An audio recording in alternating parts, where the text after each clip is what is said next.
My name is Jesse Flores, badge number 37, currently assigned to patrol working in the East Service area.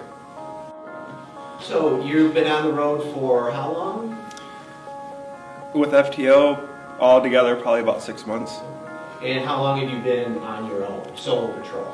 Probably about a month and a half or 2 months. So how's it been going so far? Has it reached your level of expectation? I think that it was everything I expected so far. I just like the feeling of something new every day, being able to do my best to help change the community in every different aspect every day, and I just like being able to be there to help others. So at this point, you work the East Service area. Yep. So tell me a little bit about the East Service area and what you've seen there and what you've experienced. The East Service area is probably one of the biggest service areas we have, and I like being able to go from one side of town to the other side of town, and I like being able to go all over the place, really. I grew up in Wyoming, so it's a bordering service area, so I grew up in the area and I'm familiar with it, so it's nice to be able to patrol close to where I grew up.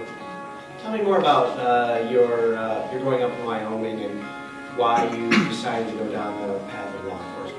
Well, I've always looked up to police officers growing up.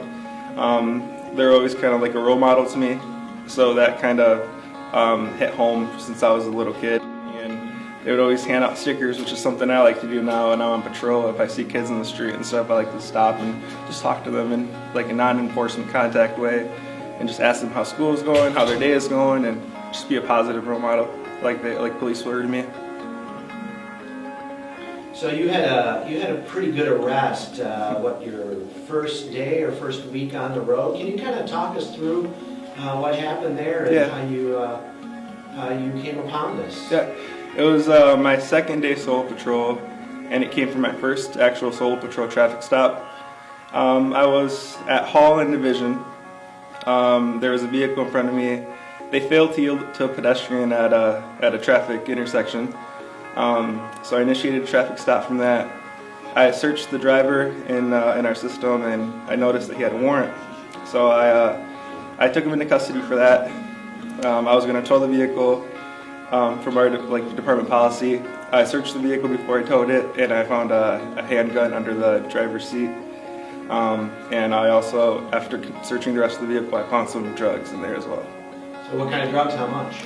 It was a lot of prepackaged marijuana, individually packaged, which is known for the drug dealing, and he also had a large amount of cash in his pocket. It was about $1,500 cash, and in the center console there was ecstasy in there as well. What was the reaction there? What did your fellow officers say to you? They were all giving me congratulations, and it was super cool for them to be there and support me and everything like that. And me being new, it kind of all transpired from one little thing. It just didn't know what I was walking into, but looking back at it, I was like, dang, could have ended worse. But I was fortunate enough to have a lot of backup there.